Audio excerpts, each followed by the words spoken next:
നാരായണം നമസ്കൃത്യ നരം ചൈവ നരോത്തമം ദേവീം സരസ്വതീം വ്യാസം തതോ ജയമുദീരേ. മഹാഭാരതം കഥകളുടെ പുതിയൊരു വീഡിയോയിലേക്ക് ഏവർക്കും സ്വാഗതം. ഞാൻ റിജുരാമൻ. അപ്പം മഹാഭാരതം കഥയിലെ പല സന്ദർഭങ്ങളിലൂടെയും നമ്മൾ കടന്നു പോകുന്ന സമയത്ത്, ഇന്ന് നമ്മൾ ജീവിച്ചുകൊണ്ടിരിക്കുന്ന സമയത്തും ഇതേ രീതിയിലുള്ള കഥാസന്ദർഭങ്ങൾ പല കുടുംബങ്ങളിലും നടക്കുന്നത് നമുക്ക് കാണാൻ വേണ്ടിയിട്ട് സാധിക്കും. അപ്പൊ ഇത് തന്നെയാണ് ഈ മഹാഭാരതം കഥയുടെ പ്രസക്തിയും. ലക്ഷക്കണക്കിന് വർഷങ്ങൾക്ക് മുമ്പ് നടന്ന അതേ കാര്യങ്ങൾ തന്നെ ഇന്നും നടന്നുകൊണ്ടിരിക്കുന്നു. അപ്പൊ അന്നത്തെ കാലത്ത് മനുഷ്യരുടെ ആയുസ്സിലും അവരുടെ കഴിവിലും അവരുടെ വലിപ്പത്തിലും ശക്തിയിലും ഒക്കെ മാത്രമേ ഇന്നത്തെ മനുഷ്യരുമായിട്ട് വ്യത്യാസമുള്ളൂ. ജീവിത സന്ദർഭങ്ങളും വികാരങ്ങളും ചിന്തകളും ഒക്കെ മനുഷ്യരുടെ ഏത് രാജ്യത്ത് ചെന്നാലും എവിടെ ചെന്നാലും എല്ലാം ഒരുപോലെയൊക്കെ തന്നെയാണെന്നാണ് നമുക്ക് കാണാൻ വേണ്ടിയിട്ട് സാധിക്കുന്നത്. അപ്പൊ നമ്മൾ കഴിഞ്ഞ ഒരു വീഡിയോയില് ശാന്തനു രാജാവിന് അദ്ദേഹത്തിന്റെ ഭാര്യയായിട്ടുള്ള ഉണ്ടായിരുന്ന ഗംഗാദേവി അദ്ദേഹത്തിന്റെ 8ാമത്തെ പുത്രനായിട്ടുള്ള ദേവവ്രതനെ കൊണ്ട് തിരിച്ചേൽപ്പിക്കുന്നത് ആണ് നമ്മൾ കണ്ടത്. അപ്പൊ ദേവവ്രതന് ആ സമയം കൊണ്ട് ദേവവ്രതന് വേണ്ടിയിട്ടുള്ള എല്ലാ ശിക്ഷണങ്ങളും കൊടുത്തിരുന്നു. അതിനു വേണ്ടിയിട്ടാണ് ഗംഗാദേവി അവനെയും കൊണ്ട് ശൈശവത്തിൽ തന്നെ അപ്രത്യക്ഷയായത്. അതിനുശേഷം ഒരു യോദ്ധാവായിട്ടാണ് അദ്ദേഹത്തിനെ തിരിച്ചുകൊണ്ട് ഈ ശാന്തനുവിനെ ഏൽപ്പിക്കുന്നത്. അപ്പൊ ശാന്തനു സന്തോഷത്തോടു കൂടിയിട്ട് കൊട്ടാരത്തിലേക്ക് തിരിച്ചു വന്നു. മകനായിട്ടുള്ള ദേവവ്രതനെ ശാന്തനു യുവരാജാവായിട്ട് അവിടെ വാഴിക്കുകയും ചെയ്തു. അങ്ങനെ വളരെ സന്തോഷത്തോടു കൂടിയിട്ട് ഇരിക്കുന്ന സമയത്ത് ശാന്തനു ഒരു ദിവസം 4 വർഷത്തിന് ശേഷം അദ്ദേഹം കാട്ടിലൂടെ ഇങ്ങനെ യമുനാതീരത്തൂടെ യാത്ര ചെയ്തുകൊണ്ട് നടന്നുകൊണ്ടിരിക്കുകയായിരുന്നു. ആ സമയത്ത് ഇതുവരെ ഉണ്ടായിട്ടില്ലാത്ത അത്രയും മനോഹരമായിട്ടുള്ള ഒരു ഗന്ധം അദ്ദേഹത്തിന്റെ മൂക്കിലേക്ക് വന്നു. അപ്പൊ ആ ഗന്ധത്തിന്റെ ഉറവിടം അറിയാൻ വേണ്ടിയിട്ട് അദ്ദേഹം നടന്ന് ചെന്നപ്പോഴ് ഒരു തോണി കടത്തുന്ന സ്ഥലത്താണ് ഇന്ന്. അപ്പൊ തോണിയുടെ അരികില് അതിമനോഹരിയായിട്ടുള്ള ഒരു യുവതി നിൽക്കുന്നതാണ്. അപ്പം ആ ഇത്രയും സുന്ദരിയായിട്ടുള്ള ഒരു യുവതിയെ കണ്ടു കഴിഞ്ഞപ്പോൾ തന്നെ രാജാവിന് അവളോട് അതിഭയങ്കരമായിട്ടുള്ള പ്രണയം തോന്നി. ഇവളെ സ്വന്തമാക്കണം, ഭാര്യയാക്കണം, കാമപൂർണം നടത്തണം എന്നൊക്കെയുള്ള ചിന്ത ഇദ്ദേഹത്തിന്റെ മനസ്സിൽ അതിഭയങ്കരമായിട്ട് വന്നു. അപ്പൊ അവിടെ അടുത്ത് ചെന്നിട്ട് സ്വയം പരിചയപ്പെടുത്തി, ഞാൻ ഈ രാജ്യത്തെ രാജാവാണ്, ശാന്തനുവാണ്, ഭവതി ആരാണ് എന്നറിയണം എന്ന് എനിക്ക് ആഗ്രഹമുണ്ടെന്ന് പറഞ്ഞു. അപ്പൊ പറഞ്ഞു, ഞാന് ഇവിടുത്തെ മുക്കുവ പ്രമുഖന്റെ മകളാണ്, കുലത്തൊഴിലായിട്ടുള്ള വഞ്ചികടത്തലാണ് ഞാൻ ചെയ്തുകൊണ്ടിരിക്കുന്നത് എന്ന് പറഞ്ഞു. അപ്പോൾ ആ മുക്കുവന്റെ വീട്ടിലേക്ക് രാജാവ് നേരിട്ട് ചെന്നു. രാജാവിനെ കണ്ടപ്പോൾ തന്നെ മുക്കുവൻ അദ്ദേഹത്തിനെ ക്ഷണിച്ചിരുത്തി അദ്ദേഹത്തിന് വേണ്ട ഉപചാരപൂർവ്വമുള്ള ആദരവുകളെല്ലാം കൊടുത്തു. അതിനുശേഷം ഈ മുക്കുവന്റെ അടുത്ത് ശാന്തനു തന്റെ ഇംഗിതം അറിയിച്ചു. മകളെ എനിക്ക് വിവാഹം കഴിക്കണം, ആഗ്രഹമുണ്ട്, അങ്ങയുടെ മകളെ കണ്ടപ്പോൾ എനിക്ക് അത് ഭയങ്കരമായിട്ട് ഇഷ്ടപ്പെട്ടു എന്ന് പറഞ്ഞു. അപ്പൊ ശാന്തനു അത് വളരെ പെട്ടെന്ന് നടക്കുന്ന ഒരു കാര്യമായിട്ടാണ് ആ സമയത്ത് വിചാരിച്ചത്. എന്നുവെച്ചാൽ രാജാവിന് മകളെ വിവാഹം കഴിച്ചു കൊടുക്കാൻ വേണ്ടിയിട്ട് ആ നാട്ടിലെ സാധാരണക്കാരായിട്ടുള്ള ആൾക്കാർ എന്തായാലും തയ്യാറാകും. അപ്പൊ അതിന്റെ ഒരു തടസ്സവും ഉണ്ടാകുമെന്ന് അദ്ദേഹം വിചാരിച്ചതേ ഇല്ല. അപ്പൊ ആ സമയത്ത് ഈ മുക്കുവൻ പറഞ്ഞു, എനിക്ക് അങ്ങൊരു വരം തരണം എന്ന് പറഞ്ഞു. അപ്പൊ അത് കേട്ടപ്പോഴേ ശാന്തനുവിന് എന്തോ ഒരു പന്തികേട് തോന്നി. അപ്പൊ അങ്ങെന്താ വരം എന്നുള്ളത് ചോദിച്ചോളൂ, പറ്റുന്നതാണെങ്കിൽ ചെയ്തു തരാമെന്ന് പറഞ്ഞു. അപ്പൊ പറഞ്ഞു, അങ്ങയില് എൻ്റെ മകൾക്കുണ്ടാവുന്ന പുത്രനെ അങ്ങയുടെ രാജ്യം ഭാരം ഏൽപ്പിക്കണം, അങ്ങയ്ക്ക് ശേഷം അവനായിരിക്കണം രാജ്യം ഭരിക്കണമെന്ന് പറഞ്ഞു. ഇത് കേട്ടപ്പോഴേ രാജാവിന് പെട്ടെന്ന് ഓർമ്മ വന്നത് ദേവവ്രതന്റെ മുഖമാണ്. അവനെ രാജാവായിട്ട് അഭിഷേകം ചെയ്തു കഴിഞ്ഞിട്ടുണ്ടായിരുന്നു. അപ്പൊ രാജാവിന് രണ്ടാമതൊന്നും ചിന്തിക്കേണ്ടി വന്നില്ല, അവിടുന്ന് ഇറങ്ങി നടന്നു. അത് പറ്റില്ല എന്നും പറഞ്ഞുകൊണ്ട് ഇറങ്ങി നടന്നു എന്നാണ്. അദ്ദേഹം പക്ഷേ അതിഭയങ്കരമായിട്ടുള്ള വിഷമത്തോടു കൂടിയിട്ടാണ് വന്നത്. ഈ യുവതിയോടുള്ള പ്രണയം അതങ്ങോട്ട് മറക്കാൻ പറ്റുന്നില്ല. കാമം കൊണ്ട് മനസ്സ് ഭയങ്കരമായിട്ട് കലുഷിതമായിട്ടിരിക്കുകയാണ്. കൊട്ടാരത്തിൽ വന്നിട്ട് അദ്ദേഹത്തിന്റെ ഉത്സാഹമെല്ലാം നഷ്ടപ്പെട്ടു. ആഗ്രഹ പൂർത്തീകരണം വളരെ എളുപ്പം നടക്കുമെന്ന് വിചാരിച്ചതാണ്. പക്ഷെ അതിന് അപ്രതീക്ഷിതമായിട്ടുള്ള ഒരു തടസ്സം വന്നു. ഇപ്പൊ രാജാവ് ധർമ്മസങ്കടത്തിലായി. മകനെ എന്തായാലും ഉപേക്ഷിക്കാൻ വേണ്ടിയിട്ട് പറ്റില്ല. അപ്പൊ തന്റെ കാമമൊക്കെ അടക്കാം എന്ന് വിചാരിച്ച് അദ്ദേഹം കൊട്ടാരത്തിലിരുന്നു. പക്ഷെ അദ്ദേഹത്തിനെ കൊണ്ട് സാധിക്കുന്നുണ്ടായിരുന്നില്ല. അദ്ദേഹത്തിന്റെ ദുഃഖം പുറത്തുള്ളവരൊക്കെ അറിയാൻ വേണ്ടിയിട്ട് തുടങ്ങി. പുറത്തോട്ട് അങ്ങനെ ഇറക്കവില്ല. ആഹാരം കഴിക്കുന്നത് കുറഞ്ഞു. കുതിരപ്പുറത്തുള്ള സവാരികളൊക്കെ നിൽക്കാൻ വേണ്ടിയിട്ട് തുടങ്ങി. രാജ്യകാര്യങ്ങളിലൊന്നും വലിയ ശ്രദ്ധ കാണിക്കുന്നില്ല. അപ്പൊ എല്ലാവരും ഇദ്ദേഹത്തിന്റെ ഈ ദുഃഖകരമായിട്ടുള്ള അവസ്ഥ ശ്രദ്ധിക്കാൻ വേണ്ടി തുടങ്ങി. അങ്ങനെ മകനായിട്ടുള്ള ദേവവ്രതൻ അച്ഛൻ്റെ അടുത്ത് നേരിട്ട് എന്നിട്ട് ശാന്തനുവിനോട് ചോദിച്ചു, അങ്ങേ എന്താണ് വിഷമിപ്പിക്കുന്നത്, എന്തായാലും എന്നോട് പറയൂന്ന് പറഞ്ഞു. അപ്പൊ ആദ്യം രാജാവ് ഒന്നും പറയാൻ വേണ്ടി തയ്യാറായില്ല. പിന്നെ രാജാവിനറിയാം ഇതെന്തായാലും താനൊരു പ്രണയത്തിലാന്നുള്ള കാര്യം മകനോട് തുറന്നു പറയാൻ വേണ്ടിയിട്ട് ഒരച്ഛനും തയ്യാറാവില്ല. അതേ വിഷമം തന്നെ ശാന്തനുവിനും ഉണ്ടായി. അപ്പൊ ശാന്തനു വേറെ കുറെ കാര്യങ്ങളാണ് പറഞ്ഞു, എനിക്ക് നീ എൻ്റെ സ്വന്തം മകൻ, നീ എനിക്ക് ഭയങ്കരമായിട്ടുള്ള അഭിമാനം തരുന്ന മകനാണ്. നിന്നെ വെല്ലാൻ വേണ്ടിയിട്ട് ഈ ലോകത്ത് ആരും ഇല്ല എന്നുള്ള കാര്യം എനിക്കറിയാം. പക്ഷേ ഞാൻ ഇനിയും വീണ്ടും ഒരു കല്യാണം കഴിക്കണമെന്നൊന്നും ആഗ്രഹിക്കുന്നില്ല. പക്ഷെ എനിക്ക് വീണ്ടും പുത്രന്മാര് ഉണ്ടാകണം എന്നുള്ള ഒരു ആഗ്രഹം എൻ്റെ മനസ്സിൽ കിടപ്പുന്നുണ്ട്. കാരണം നീ ഒരു ഭയങ്കര വീരനാണ്, അതികോപിയുമാണ്. നീ ആരോടെങ്കിലും ഒക്കെ യുദ്ധം ചെയ്ത് നീ വധിക്കപ്പെട്ട് കഴിഞ്ഞാൽ പിന്നെ എനിക്ക് അനന്തരാവകാശി ഇല്ലാത്തൊരു അവസ്ഥ വരുമല്ലോ എന്നൊക്കെ പറഞ്ഞു. അപ്പൊ ഇത് കേട്ട് കഴിഞ്ഞപ്പോഴേ യാതൊരു യുക്തിയും ഇല്ലാത്ത കുറെ കാര്യങ്ങളാണ് അദ്ദേഹം മകനോട് പറഞ്ഞത്. അത് കേട്ടപ്പോൾ തന്നെ ഈ ശാന്തനുവിന്റെ ഈ ജൽപ്പനങ്ങളൊക്കെ കേട്ടപ്പോൾ തന്നെ ദേവവ്രതന് മനസ്സിലായി ഇതൊന്നും അല്ല കാര്യം എന്നുള്ള കാര്യം. അങ്ങനെ അദ്ദേഹം ഈ ശാന്തനുവിന്റെ ഏറ്റവും അടുത്ത സുഹൃത്തായിട്ടുള്ള വൃദ്ധനായിട്ടുള്ള ഒരു മന്ത്രി ഉണ്ടായിരുന്നു. ആ മന്ത്രിയുടെ അടുത്ത് ചെന്നിട്ട് അങ്ങനോട് സത്യം പറയണം, എന്താണ് അച്ഛനെ സംഭവിച്ചതെന്ന് ചോദിച്ചു. അപ്പം ഈ വൃദ്ധനായിട്ടുള്ള മന്ത്രി വിശദമായിട്ട് യുവതിയെ കണ്ട കാര്യവും ഇദ്ദേഹം പോയി മുക്കുവനോട് കന്യാദാനം നടത്തിയ കാര്യവും കന്യാദാനം ചോദിച്ച കാര്യവും അത് അദ്ദേഹം ആ വരൻ ചോദിച്ച കാര്യവും ഒക്കെ പറഞ്ഞു. അപ്പൊ ഇത് കേട്ട ഉടനെ ദേവവ്രതൻ മന്ത്രിമാരെ എല്ലാം വിളിച്ചുകൊണ്ട് നേരെ ആ മുക്കുവന്റെ വീട്ടിലേക്ക് എന്നിട്ട് അച്ഛന് വേണ്ടിയിട്ട് ഞാൻ കന്യാദാനം ചോദിച്ചു വന്നതാണ്. അപ്പം എൻ്റെ അച്ഛന് വേണ്ടിയിട്ട് അങ്ങയുടെ മകളെ തരണം എന്ന് പറഞ്ഞു. അപ്പൊ പറഞ്ഞു, നിന്നെ പോലുള്ള ഒരു വീരന്റെ അച്ഛന് വേണ്ടിയിട്ട് എനിക്ക് തരാൻ വേണ്ടിയിട്ട് എനിക്ക് വളരെ സന്തോഷമുള്ളൂ. ഞാൻ അങ്ങയെ കുറിച്ചിട്ട് ഒരുപാട് കേട്ടിട്ടുണ്ട്, അങ്ങ് വളരെ ശക്തനാണ്.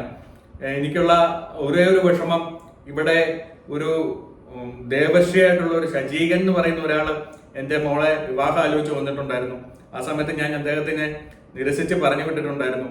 അപ്പം അങ്ങയുടെ കൂട്ടത്തിൽ എൻ്റെ മകളെ വിട്ടയച്ചു കഴിഞ്ഞാൽ അവന്റെ ഒരു കോപം എൻ്റെ മേലുണ്ടാവും. പക്ഷെ അങ്ങേ പോലെ ഒരു ധീരനെയുമായിട്ട് യുദ്ധം ചെയ്യാൻ വേണ്ടിയിട്ടൊന്നും അവൻ തയ്യാറാവുമെന്ന് എനിക്ക് തോന്നുന്നില്ല. അതുകൊണ്ട് ആ ഒരു വിഷമമൊന്നും എനിക്കില്ല.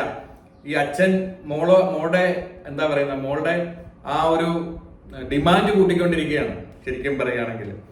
അങ്ങനെ പറഞ്ഞിട്ട് പറഞ്ഞു, ഞാൻ പിന്നെ രാജാവിനോട് ഒരു വരം ആവശ്യപ്പെട്ടിട്ടുണ്ടായിരുന്നു, അദ്ദേഹം തരില്ല എന്ന് പറഞ്ഞാണ് പോയത് എന്ന് പറഞ്ഞു. അപ്പം ദേവവ്രതം പറഞ്ഞു, അത് പറയാൻ വേണ്ടിയിട്ടാണ് ഞാൻ വന്നത്. ഞാൻ നിങ്ങളുടെ എല്ലാവരുടെ മുമ്പിൽ വെച്ചിട്ട് പ്രതിജ്ഞ ചെയ്യാണ്, ഈ കന്യകയിലെ എൻ്റെ അച്ഛനുണ്ടാകുന്ന പുത്രനായിരിക്കും രാജ്യം ഭരിക്കാൻ പോകുന്നതെന്ന് ഞാൻ ഇവിടെ വെച്ച് പ്രതിജ്ഞ ചെയ്യുന്നു എന്ന് പറഞ്ഞു. അങ്ങനെ പ്രതിജ്ഞ ചെയ്തു. അപ്പൊ ഇത് കേട്ടപ്പോഴേ മുക്കുവൻ പറഞ്ഞു, അങ്ങയുടെ പ്രതിജ്ഞയിൽ എനിക്ക് വളരെ വിശ്വാസമുണ്ട്, അങ്ങ് കാര്യം നടത്തും, വാക്ക് പാലിക്കും എന്നുള്ള കാര്യം എനിക്കറിയാം. പക്ഷെ എനിക്ക് ഒരു വിഷമം കൂടിയുണ്ട്. അപ്പം സത്യവ്രതൻ ചോദിച്ചു, എന്താണ് അങ്ങയുടെ അടുത്ത വിഷമം ചോദിച്ചു. അപ്പൊ പറഞ്ഞു, ഇനി അങ്ങൊരു വിവാഹം കഴിച്ചിട്ട് അങ്ങേക്കൊരു മകൻ ഉണ്ടാകുമ്പോൾ അങ്ങയുടെ മനസ്സ് മാറിയോ ഇല്ലയോ എന്നുള്ള കാര്യം എനിക്കറിയില്ലല്ലോ. എനിക്ക് എൻ്റെ മോളോട് സ്നേഹമുള്ളതുപോലെ തന്നെ അങ്ങേക്കും അങ്ങയുടെ മകനോട് സ്നേഹം ഉണ്ടായാൽ എന്ത് ചെയ്യും എന്നുള്ള ഒരു സംശയവും കൂടി പറഞ്ഞു. അപ്പൊ ഇത് കേട്ടപ്പോൾ ദേവവ്രതൻ ഒന്നും ആലോചിച്ചില്ല. അദ്ദേഹം പറഞ്ഞു, ഞാൻ രാജ്യം ഉപേക്ഷിച്ചതുപോലെ തന്നെ ഈ നിമിഷം മുതൽ ഞാൻ ബ്രഹ്മചര്യം ആചരിക്കാൻ വേണ്ടിയിട്ട് തുടങ്ങും. സ്ത്രീ സംസർഗം എനിക്ക് ഈ ജന്മത്തിൽ ഉണ്ടാവില്ല എന്നുള്ള ഒരു ഘോരമായിട്ടുള്ള ഒരു ശബ്ദമെടുത്തു. ഇത് നിസ്സാരമായിട്ടുള്ള ഒരു കാര്യമേ അല്ല. മനുഷ്യന്റെ ബേസിക് നീഡ്സ് ആണ് ഇത് രണ്ടും, ഭക്ഷണവും അതോടൊപ്പം തന്നെ ലൈംഗികത എന്നും പറയുന്നത്. അപ്പൊ അതിലൊന്ന് വേണ്ടാന്ന് വെക്കുക എന്ന് പറയുന്നത് സാധാരണക്കാരെ കൊണ്ട് ഒട്ടും സാധിക്കുന്ന കാര്യമേ അല്ല. പക്ഷെ അത്രയും ഉഗ്രമായിട്ടുള്ള ഒരു ശബ്ദമാണ് അച്ഛന് വേണ്ടിയിട്ട് ഈ മകൻ എടുത്തത്. അപ്പൊ ഇത് കണ്ടിട്ട് ദേവർഷങ്ങൾക്കൊക്കെ ഭയങ്കരമായിട്ടുള്ള രോമാഞ്ചം ഉണ്ടായെന്നാണ്. അവരെ കൊണ്ടൊന്നും പറ്റാത്ത കാര്യമാണ് ഒരു മനുഷ്യനായിട്ടുള്ള ഈ ദേവവ്രതൻ ചെയ്തിട്ടുള്ളത്. അവരെ ആ സമയത്ത് പുഷ്പവൃഷ്ടി നടത്തി. ദേവവൃഷ്ടൻ ആ സ്വർഗത്തിൽ നിന്നും പുഷ്പവൃഷ്ടി നടത്തി. അതോടൊപ്പം തന്നെ പറഞ്ഞു, ഇവൻ ഭീഷ്മൻ തന്നെ എന്ന് 3 പ്രാവശ്യം അവര് പറഞ്ഞു എന്നാണ്. ഭീഷ്മൻ എന്ന് പറഞ്ഞാൽ അതിഭയങ്കരൻ തന്നെ, ആരെ കൊണ്ടും ചെയ്യാത്ത കാര്യങ്ങൾ ചെയ്യാൻ പറ്റുന്ന ആളാണ് ഇവൻ എന്നുള്ള രീതിയിലുള്ള ആ ഒരു അശരീരി കേട്ടു. ആ നിമിഷം മുതൽ ദേവവ്രതൻ ഭീഷ്മൻ എന്നുള്ള പേരിൽ അറിയപ്പെട്ടു എന്നാണ്. ഭീഷ്മനെ കുറിച്ചിട്ട് അറിയാൻ വയ്യാത്തവരായിട്ട് ആരുമില്ല. അപ്പൊ ഇങ്ങനെ ഈ ഒരു ശപഥം എടുത്തതുകൊണ്ടാണ്, ഈ ശപഥങ്ങൾ എടുത്തുകൊണ്ടാണ് അദ്ദേഹത്തിന്റെ ആ ഉഗ്രമായിട്ടുള്ള തീരുമാനത്തിന്റെ ബഹുമാന പുരസ്സരമാണ് അദ്ദേഹത്തിനെ ഭീഷ്മൻ എന്നുള്ള പേരിൽ അറിയപ്പെട്ടത്. ഭീഷ്മരുടെ റോള് മഹാഭാരതത്തിൽ എന്താണെന്നുള്ളത് നമ്മൾ ഈ കഥ മുന്നോട്ട് പോകുമ്പോൾ ശരിയായിട്ടുള്ള രീതിയിൽ തന്നെ മനസ്സിലാക്കും. ഞാൻ ഈ മഹാഭാരതം കഥയിൽ എനിക്ക് ഏറ്റവും അധികം ബഹുമാനവും ആരാധനയും ഒക്കെ പണ്ട് മുതലേ തോന്നിക്കൊണ്ടിരിക്കുന്ന കഥാപാത്രങ്ങളിൽ ഒന്നാണ് ഈ ഭീഷ്മൻ എന്ന് പറയുന്നത്. അങ്ങനെ ഭീഷ്മൻ തൻ്റെ അച്ഛൻ്റെ വധുവായിട്ട് സത്യവതിയെ ഈ തേരിൽ കയറ്റിക്കൊണ്ടുപോയി. സത്യവതി ആരാന്നുള്ള കാര്യം നേരത്തെ മുതൽ കഥ കേട്ടിട്ടുള്ള എല്ലാവർക്കും അറിയാവുന്ന കാര്യമാണ്. അതാരാണെന്നുള്ളത് സത്യവതി പിന്നീട് വെളിപ്പെടുത്തുന്നുണ്ട്. അപ്പൊ ഈ ഒരു ഘട്ടത്തിലാണ് ഞാൻ പറഞ്ഞത് അന്നത്തെ ഇന്നത്തെ ആൾക്കാർ തമ്മിലുള്ള വ്യത്യാസം. അന്ന് യൗവനമൊക്കെ 10,000-കണക്കിന് വർഷങ്ങളിൽ യൗവനം തുടർന്നുകൊണ്ടിരിക്കുന്ന ആൾക്കാരുണ്ടായിരുന്നു. സാധാരണ പ്രജകളായിരുന്നില്ല ഇവരൊന്നും തന്നെ. അങ്ങനെ സത്യവതിയെ കൊണ്ട് തന്റെ അച്ഛനെ വിവാഹം കഴിപ്പിക്കാൻ വേണ്ടിയിട്ടുള്ള ക്രമീകരണങ്ങളൊക്കെ ദേവവ്രതം നടത്തി. അപ്പം മന്ത്രിമാരൊക്കെ ഈ അദ്ദേഹത്തിന് ശാന്തനുവിനോട് ഈ ദേവവ്രതൻ അവിടെ ചെന്നിട്ട് നടത്തിയ ആ പ്രതിജ്ഞകളെ കുറിച്ചിട്ടും ഒക്കെ പറഞ്ഞു. ഇവൻ ഭീഷ്മൻ എന്നുള്ള പേരിലാണ് ഇപ്പൊ അറിയപ്പെടുന്നതും ദേവകളുടെ അശരീരിയുടെ കാര്യവും ഒക്കെ പറഞ്ഞു. ഇതെല്ലാം കേട്ട് കഴിഞ്ഞപ്പോൾ ശാന്തനുവിന് അതിഭയങ്കരമായിട്ടുള്ള സന്തോഷമാണ് വന്നത്. തന്റെ മകൻ എത്ര വലിയ ത്യാഗമാണ് തനിക്ക് വേണ്ടിയിട്ട് ചെയ്തിട്ടുള്ളതല്ലേ. പൂരു കൊണ്ട് യയാതിക്ക് തന്റെ യൗവനം കൊടുത്തതിലും വലിയ ഒരു ത്യാഗമാണ് ഇവിടെ ചെയ്തിട്ടുള്ളത്. അങ്ങനെ അദ്ദേഹം ഇതിനെ ഭീഷ്മന് വരം കൊടുത്തു. ശാന്തനു, നിനക്ക് സ്വച്ഛന്ത മൃത്യു ഉണ്ടാവട്ടെ.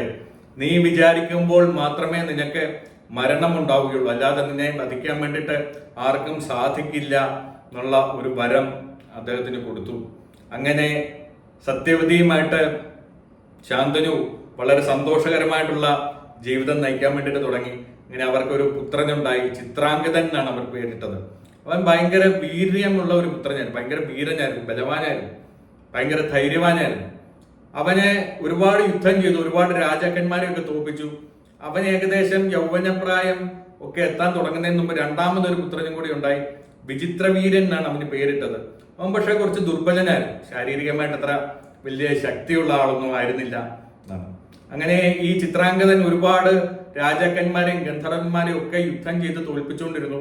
അങ്ങനെ ഇരിക്കുമ്പോൾ ചിത്രാംഗതൻ എന്ന് പറയുന്ന ഒരു ഗന്ധർവൻ വന്നിട്ട് ഈ ഗന്ധർവനെ ഈ രാജാവിനെ പോരിന് വിളിച്ചു, ചിത്രാംഗതനെ പോരിന് വിളിച്ചു. അപ്പൊ ആ പോര് ഇവർ തമ്മിൽ പോര് തുടങ്ങി. കുരുക്ഷേത്രത്തിൽ വെച്ചിട്ടാണ് 3 വർഷം തുടർച്ചയായിട്ട് ഇവർ തമ്മിൽ യുദ്ധം നടന്നതാണ്. ഇവർ മാത്രം തമ്മിൽ യുദ്ധം, അതിഭയങ്കരമായിട്ടുള്ള യുദ്ധമായിരുന്നു. രണ്ടുപേരും ഒരേപോലെ തുല്യ ശക്തിയുള്ള ആൾക്കാരായിരുന്നു.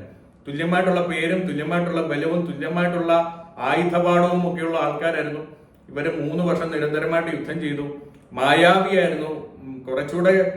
ഗന്ധർവൻ അവിടെ കൂടുതലായിട്ടുള്ള കഴിവ് മായാവിയായിരുന്നു. പിന്നെ മായാവിദ്യ കൊണ്ട് ഈ രാജാവായിട്ടുള്ള ചിത്രാംഗതനെ ഗന്ധർവനായിട്ടുള്ള ചിത്രാംഗതൻ വധിച്ചു. രാജ്യം അനാഥമായി. അപ്പം ഭീഷ്മര് പെട്ടെന്ന് തന്നെ ബാലനായിട്ടുള്ള വിചിത്രവീരനെ രാജാവായിട്ട് അഭിഷേകം ചെയ്തു. വിചിത്രവീരന് വേണ്ടിയിട്ട് ഭീഷ്മര് രാജ്യം ഭരിക്കാൻ വേണ്ടിയിട്ട് തുടങ്ങിയെന്നാണ്. അങ്ങനെ വിചിത്രവീരന് യൗവനമായി കഴിഞ്ഞപ്പോൾ ഇവനെ വിവാഹം കഴിക്കണം. അങ്ങനെ ആ സമയത്താണ് കാശിരാജ്യത്ത് രാജാവിന്റെ 3 പെൺമക്കളെ സ്വയംവരം നടത്താൻ വേണ്ടിയിട്ട് പോകുന്നു. അന്നത്തെ കാലത്തുള്ള ഒരു സമ്പ്രദായമാണ്. അങ്ങനെ രാജാക്കന്മാരെ എല്ലാരെയും സ്വയംവരത്തിന് വേണ്ടിയിട്ട് ക്ഷണിച്ചു വരുത്തും. ഒന്നെങ്കിൽ ഒരു മത്സരം ഉണ്ടായിരിക്കും, അല്ലെങ്കിൽ സാധാരണഗതിയിലെ ഈ യുവതികൾക്ക് സ്വന്തം ഭർത്താക്കന്മാരെ തെരഞ്ഞെടുക്കാൻ വേണ്ടിയിട്ടുള്ള അവസരമുണ്ട്. അവർ മാലയുമായിട്ട് നടക്കും.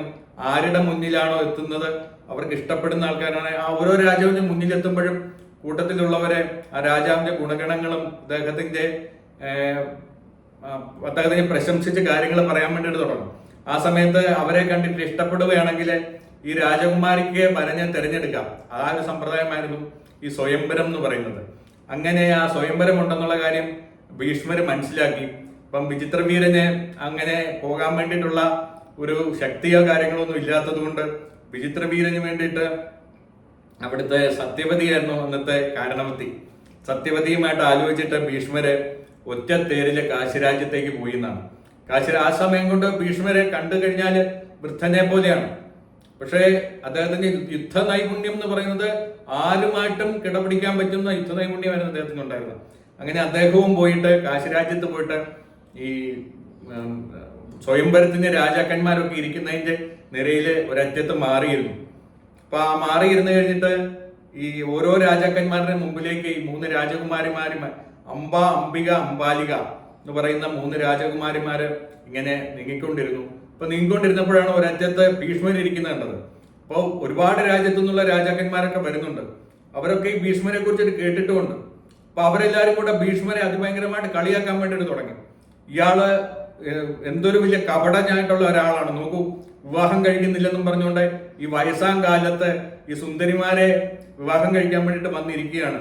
ഇയാൾക്കൊക്കെ വാക്കിന് എന്ത് വിലയാണുള്ളതെന്നൊക്കെ പറഞ്ഞുകൊണ്ട് രാജാക്കന്മാരെ ആക്ഷേപിക്കാൻ വേണ്ടി തുടങ്ങി. ഇത് കേട്ട് കഴിഞ്ഞപ്പോഴേ ഭീഷ്മർക്ക് തന്റെ ക്ഷത്രിയവീര്യമൊക്കെ അങ്ങോട്ട് ഉണർന്നു. അദ്ദേഹത്തിന് ഭയങ്കരമായിട്ടുള്ള ദേഷ്യം വന്നു. ദേഷ്യം വന്നിട്ട് നൊടിയിടകൊണ്ട് അദ്ദേഹം ഈ 3 രാജകുമാരിമാരെയും പെട്ടെന്ന് തന്നെ തന്റെ തേരിലേക്ക് തട്ടിയെടുത്തുകൊണ്ട് പോയെന്നാണ്.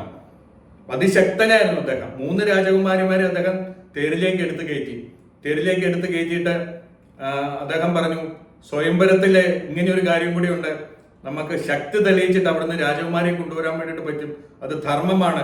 ഞാൻ ഇവിടെ ഇരിക്കുന്ന മുഴുവൻ രാജാക്കന്മാരെയും വെല്ലുവിളിക്കുകയാണ്, എന്നെ തോൽപ്പിച്ചിട്ട് വേണമെങ്കിൽ നിങ്ങൾ ഈ രാജകുമാരന്മാരെ തിരിച്ചെടുത്തോളൂ എന്ന് പറഞ്ഞുകൊണ്ട് സിംഹഗർജനം പോലെ അദ്ദേഹം അവിടെ ഇരിക്കുന്ന മുഴുവൻ രാജാക്കന്മാരെയും വെല്ലുവിളിച്ചു. ഒറ്റയ്ക്കാണ് പോയത്, ഒരു തേരില്, വേറെ ആരുമില്ലാതെ. അപ്പൊ അവിടെ വന്നിരുന്ന രാജാക്കന്മാർക്കെല്ലാം ഇതിൽപ്പര ഒരു അപമാനം ഉണ്ടാവാനില്ല. അവരെല്ലാരും കൂടി തങ്ങളുടെ അന്ന് അവര് വന്നിട്ടുള്ളത് സർവാഭരണ വിഭൂഷിതരായിട്ടാണ് വന്നിട്ടുള്ളത്. അപ്പം പെട്ടെന്ന് തന്നെ വസ്ത്രങ്ങളൊക്കെ മാറി പോർവിളികളോട് കൂടിയിട്ട് എല്ലാവരും പടച്ചട്ടകളൊക്കെ എടുത്തിടാൻ വേണ്ടിയിട്ട് തുടങ്ങിയതാണ്. അങ്ങനെ ഭീഷ്മരുമായിട്ടുള്ള ഭയങ്കരമായിട്ടുള്ള ഒരു യുദ്ധത്തിന് വേണ്ടിയിട്ട് ഇവർ തയ്യാറായി. അങ്ങനെ ഭീഷ്മർ ഒറ്റയ്ക്ക് ഇത്രയും രാജാക്കന്മാരെ, 100 കണക്കിന് രാജാക്കന്മാർ അവിടെ വന്നിട്ടുണ്ടായിരുന്നു, അവരെ എല്ലാരെയും എതിരിടാൻ വേണ്ടിയിട്ട് ഭീഷ്മരും തയ്യാറായി. പിന്നെ അതിഗംഭീരമായിട്ടുള്ള ഒരു യുദ്ധമാണ് നടന്നത്. അതിനെക്കുറിച്ചിട്ട് നമുക്ക് അടുത്ത ഒരു വീഡിയോയിൽ നമുക്ക് വിശദമായിട്ട് കേൾക്കാം. അപ്പം എല്ലാവർക്കും എൻ്റെ നന്ദി അറിയിക്കുന്നു. ഇതുവരെ കേട്ട എല്ലാവർക്കും അടുത്ത വീഡിയോയിൽ നമുക്ക് വീണ്ടും കാണാം. നമസ്കാരം.